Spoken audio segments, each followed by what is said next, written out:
Dan hari ini sampai selama-lamanya Tuhan akan tetap tolong kita.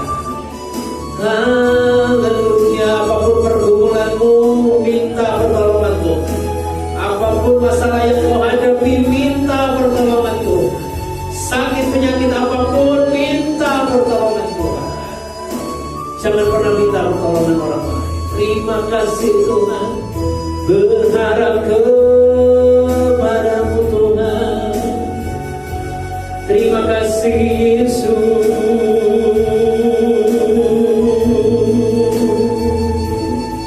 Haleluya.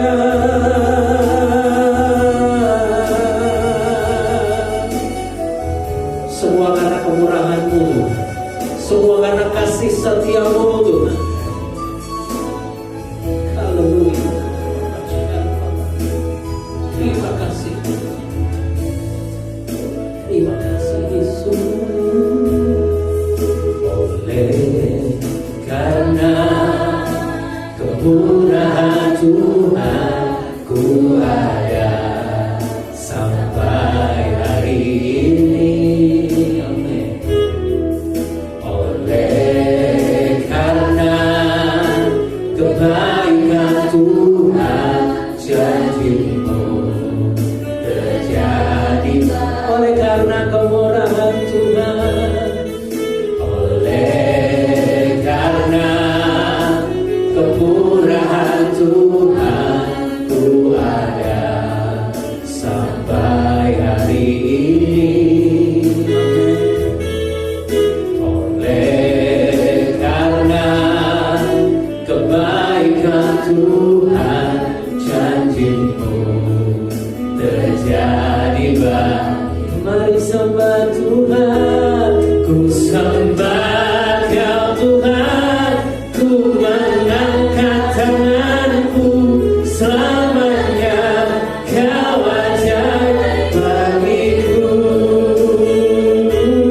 Ku sembah Kau Tuhan, ku mengangkat tanganku, selamanya Kau hebat bagiku. Ku sembah Kau Tuhan, ku mengangkat tanganku, selamanya Kau ajaib bagiku. Ku sembah Kau Tuhan, ku mengangkat wajahku, selamanya Kau hebat bagiku. Selamanya Kau hebat bagiku. Selamanya Kau hebat bagiku. Terima kasih Tuhan, terima kasih. Selamanya Engkau hebat, selamanya Engkau ajaib bagi kami. Terima kasih Tuhan, terima kasih. Sekali lagi kami mengucap syukur buat kesempatan yang Kau berikan bagi kami sehingga kami dapat menyembah-Mu.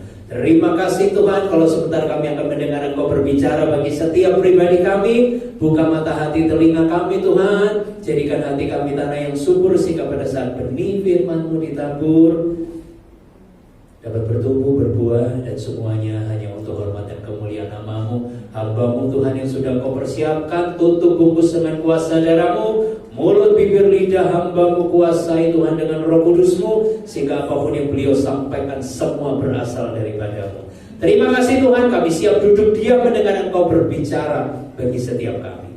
Terima kasih Tuhan, semua Tuhan yang siap dengar berkat firman Tuhan. Mari bersama katakan amin. Silakan duduk. Selamat sore. Ya, puji nama Tuhan. Kalau sore hari ini kita kembali di tempat ini, kita sudah menyembah Tuhan, kita sudah memuji Tuhan, dan kita sudah merasakan kasih-Nya yang dahsyat. Karena sampai hari ini kita boleh ada itu karena anugerah Tuhan, bukan karena kekuatan kita, bukan karena kehebatan kita, tapi semua adalah kehendak dan kuasa daripada Tuhan. Kita akan belajar firman Tuhan. Langsung saja kita buka dalam kitab Efesus pasalnya yang kelima, ayatnya yang ke-18. Kita membaca bersama-sama.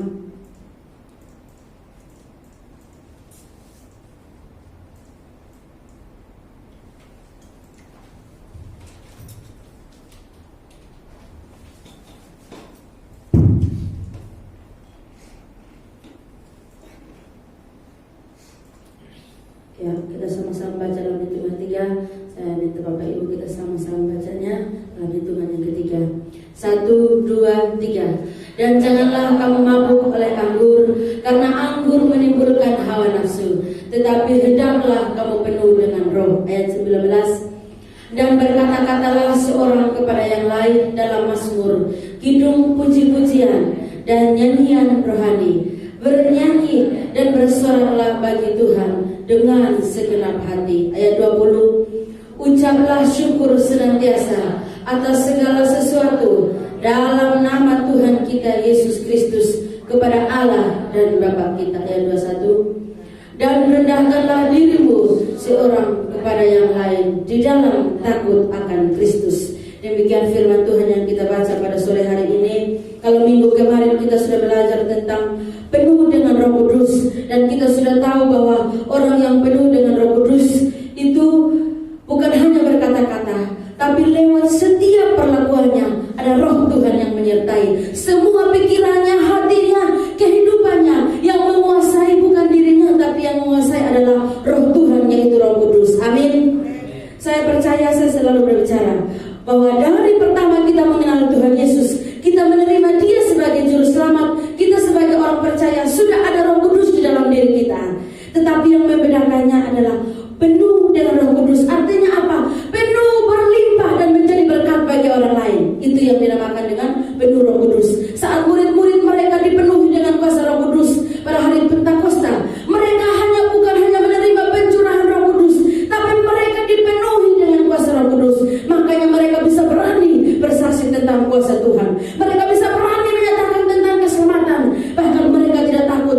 Bahkan sampai, di antara murid-murid sampai mati pun mereka tetap bersaksi tentang Tuhan. Itulah orang yang dipenuhi dengan kuasa Roh Kudus. Berani berkata tentang Tuhan, berani menyaksikan perbuatan Tuhan yang begitu ajaib. Dan sore hari ini kita belajar tanda orang yang penuh dengan Roh Kudus. Nanti kita akan tahu apakah kita termasuk orang yang dipenuhi dengan kuasa Roh Kudus. Ada cirinya atau ada tandanya. Ada firman Tuhan yang boleh berkarya di dalam hidupnya. Ada perbedaan di dalam diri orang yang dipenuhi dengan kuasa Roh Kudus. Ayat yang pertama tadi, ayat yang ke-18. Apa yang dikatakan oleh firman Tuhan di sana? Dan janganlah kamu mabuk oleh anggur, karena anggur menimbulkan hawa nafsu, tetapi hendaklah kamu penuh dengan Roh. Ada sesuatu yang disebut di sana, yaitu mabuk. Perhatikan kalau orang mabuk, nggak sadar. Tembok pun bisa dipeluk, nggak tahu. Pintu di sini dia bisa keluar lewat sini karena dia nggak tahu. Karena dikuasai oleh minuman mabuk. Bahkan mungkin masuk got pun nggak sadar. Dia kira itu kamar, bisa tidur enak di sana karena dia nggak sadar dikuasai oleh minuman mabuk. Tetapi Tuhan katakan, tapi hendaklah kamu penuh dengan Roh. Artinya apa? Hidup kita harus dikuasai, pikiran, hati, perbuatan kita sesungguhnya hanya bersumber kepada Tuhan. Baru dinamakan ciri orang yang penuh dengan Roh Kudus. Artinya apa? Hidupnya benar-benar di dalam tangan Tuhan. Segala kehidupannya, segala apa yang dia lakukan dari pagi sampai sore, sampai malam, saat dia bangun tidur sampai kepada malam kembali, yang dilakukan adalah kehendak Tuhan, atau yang dilakukan adalah firman Tuhan. Gak gampang untuk menjadi orang yang dipenuhi dengan kuasa Roh Kudus, atau tidak gampang untuk kita hidup di dalam Tuhan, karena kita manusia ini kita lemah. Manusia ini terdiri dari tubuh, jiwa, dan roh. Kalau minggu-minggu lalu saya katakan, kalau urusan dokter, kalau urusan sakit kita butuh dokter. Kalau urusan untuk jiwa kita butuh psikiater. Kalau orang sudah ke psikiater biasanya sembunyi-sembunyi, takut ketahuan karena kan malu. Itu sesuatu yang tersembunyi. Tapi kalau urusan roh itu urusannya Tuhan. Hanya Tuhan yang bisa sentuh. Jadi kalau mungkin kita berdoa bagi orang lain, kok 5 tahun yang lalu sampai sekarang modelnya tetap sama. Mungkin kita berdoa buat anak kita 10 tahun yang lalu sampai sekarang modelnya tetap sama. Jangan khawatir, berdoa terus sampai Roh Kudus bekerja. Berdoa terus itu bukan bagian kita, itu bagiannya Tuhan. Kita hanya bisa berdoa, tapi tugas mujizat dan pemulihan itu adalah tugasnya Tuhan. Saya dan saudara hanya bisa berdoa kepada Tuhan. Jadi kita sebagai orang percaya, yang pertama, kalau kita penuh dengan Roh Kudus, atau tanda orang yang penuh dengan Roh Kudus, ayat yang ke-19 kita membacanya. Dan berkata-katalah seorang kepada yang lain dalam mazmur, kidung puji-pujian dan nyanyian rohani, bernyanyi dan bersoraklah bagi Tuhan dengan segenap hati. Memang betul ya, kalau orang nyanyi dari hati itu beda. Menjuai, merasakan, itu beda. Kemurahan-Mu, enak rasanya kalau nyanyi dari hati itu terasa ada sesuatu yang terjadi dalam hidup kita, ada kekuatannya di dalam hidup kita. Tapi kalau nyanyi hanya asal-asalan, yang gak ada apa-apa, nyanyi dari pagi sampai sore yang gak ada apa-apa, karena tidak diresapi. Makanya Tuhan ajarkan kita, kalau orang yang penuh dengan Roh Kudus selalu memuji Tuhan, selalu bernyanyi bagi Tuhan, bersorak bagi Tuhan dengan segenap hati. Bukan karena suaranya yang enak, atau bukan karena kelihatannya bisa menguasai segala sesuatu dalam bernyanyi, bukan, tapi meresapinya di dalam hati. Setiap hari Minggu kita akan menyembah Tuhan, tapi dari hari Senin sampai hari Sabtu kita memuji Tuhan enggak? Itu yang menentukan. Kalau hari Minggu kita memuji Tuhan, kita menyembah Tuhan, tapi kalau hari Senin kita enggak menyembah Tuhan, itu bukan namanya memuji Tuhan. Itu hanya kelihatan di gereja dia memuji Tuhan. Tapi kalau Senin sampai Sabtu kita ngapain? Bangun pagi kita ngapain? Kalau kami ibu-ibu kan biasa bangun pagi kan langsung colot ke dapur, lihat apa yang mau dimasak, lihat cucian piring segalanya.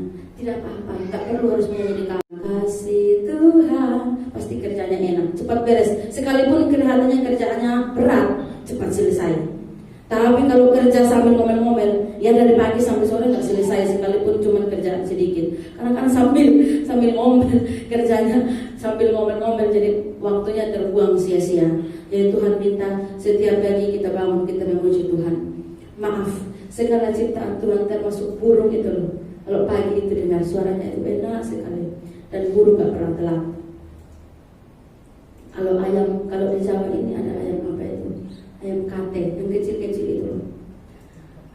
Di tempat tinggal di depan ada tetangga yang pelihara. Setiap tengah-tengah malam sering saya bangun, selalu jam 2 itu dia mesti bangun berkokok, nggak pernah telat. Itu loh ciptaan Tuhan. Masa kalah sama ayam? Kita manusia juga harus disiplin sama Tuhan. Kalau biasa bangun doa jam 5, ya jam 5 terus. Jangan Senin jam 5, Selasa jam 9, molor terus, akhirnya gak doa. Kita juga harus bersyukur kepada Tuhan. Bangun pagi yang kita ucapkan adalah nyanyian syukur di hadapan Tuhan. Amin. Itu baru orang dipenuhi dengan Roh Kudus. Dari pagi sampai malam pasti hidupnya enak, ada damai sejahtera, ada kekuatan. Karena kita orang percaya, yang kita sembah itu tidak ada yang lain selain Tuhan. Yang kedua, orang yang dipenuhi dengan Roh Kudus, kita baca ayat yang ke-20. Ucaplah syukur senantiasa atas segala sesuatu dalam nama Tuhan kita Yesus Kristus kepada Allah dan Bapa kita. Saya percaya orang yang sudah menerima kuasa Tuhan, atau orang yang sudah penuh dengan kekuatan Roh Kudus yang dahsyat, dia sanggup mengucap syukur sekalipun di tengah-tengah kesulitan. Kalau kita mengucap syukur saat diberkati gampang, semua orang bisa kok. Saat diberkati, saat enak, bisa mengucap syukur. Tapi saat merasa kehilangan, saat merasa rugi, tidak beruntung, saat merasa sesuatu yang tidak seharusnya kita mengucap syukur, atau merasa duka cita di hadapan Tuhan, tidak bisa mampu untuk bisa melihat dengan baik karena ada sesuatu yang membuat kita tidak bisa mengucap syukur, kita bisa mampu mengucap syukur. Itu bedanya antara saya dan saudara ketika kita penuh dengan Roh Kudus. Kita mampu menerima setiap situasi. Bahkan sekalipun situasi itu tidak enak, kita bisa mampu melewatinya. Karena apa? Yang memberikan kita kekuatan bukan kita, itu adalah tanggung jawab Tuhan. Kita hanya bisa katakan terima kasih Tuhan. Sekalipun masalah, terima kasih Tuhan, ini masalah datang, tetap saya berjuang bersama Tuhan. Pasti ada jalan keluar. Tapi kalau kita menggerutu, kita ngomel-ngomel, gak akan selesai, akan tambah panjang. Seharusnya masalahnya 2-3 hari selesai, bisa sampai 1 tahun gak selesai, karena kita gak pernah belajar mengucap syukur kepada Tuhan. Dan saya percaya ada perbedaan dalam diri kita ketika kita hidup takut akan akan Tuhan.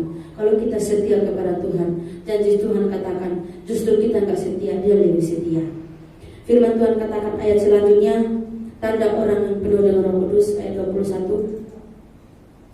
Dan rendahkanlah dirimu seorang kepada yang lain di dalam takut akan Tuhan. Menjadi orang yang rendah hati itu susah.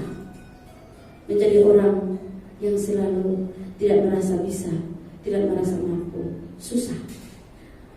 Apalagi kalau kelihatannya kita itu mampu, susah untuk kita mengalah. Jangankan benar, salah pun dia tetap berusaha untuk menjadi benar, karena dia merasa bahwa kebenaran bisa dibeli. Kita mengalah bukan berarti kita salah, tapi kita mengalah untuk menunggu kebenaran. Tetap kita bersabar, percayalah, ketika kita belajar mengalah, Tuhan justru akan mengangkat kita. Karena Tuhan katakan, kalau engkau bermegah, aku tidak bisa mengangkat engkau. Tapi justru kalau engkau rendahkan diri, aku bisa mengangkat engkau lebih dari segalanya. Itu janji firman Tuhan. Jadi kita tak perlu merasa bisa, merasa mampu, atau dibilang egois. Tidak perlu. Tuhan sendiri akan berperan bagi kita. Kita belajar ayat selanjutnya berbicara tentang keluarga, ayat 22. Hai istri, tunduklah kepada suamimu seperti kepada Tuhan. Ayat 23. Karena suami adalah kepala istri, sama seperti Kristus adalah kepala jemaat.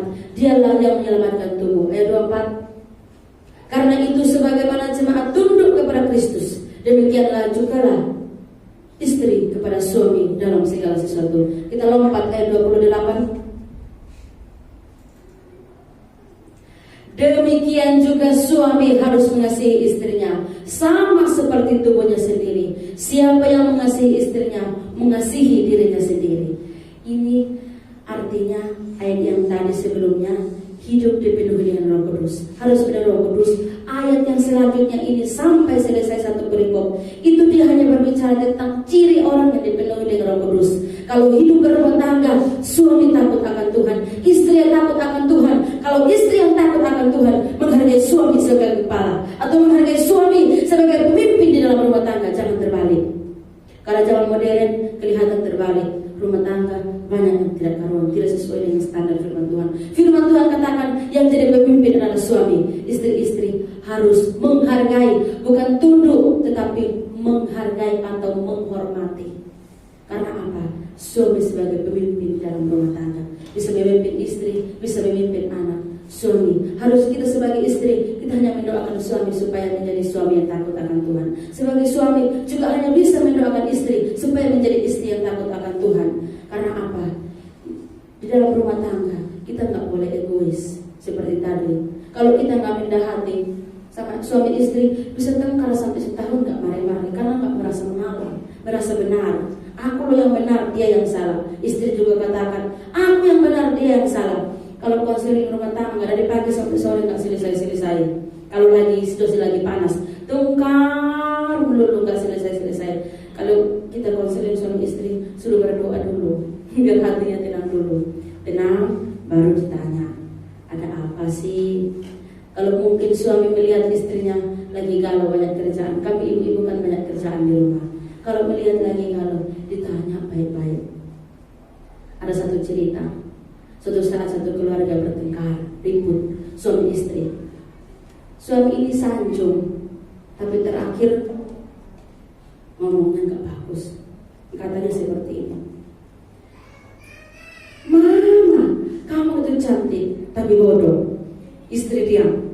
1 minggu dia bilang lagi, sayang, kamu itu cantik, tapi bodoh. Si istri diam sampai ketiga kali. Sayang, kamu itu manis, tapi bodoh. Istri diam.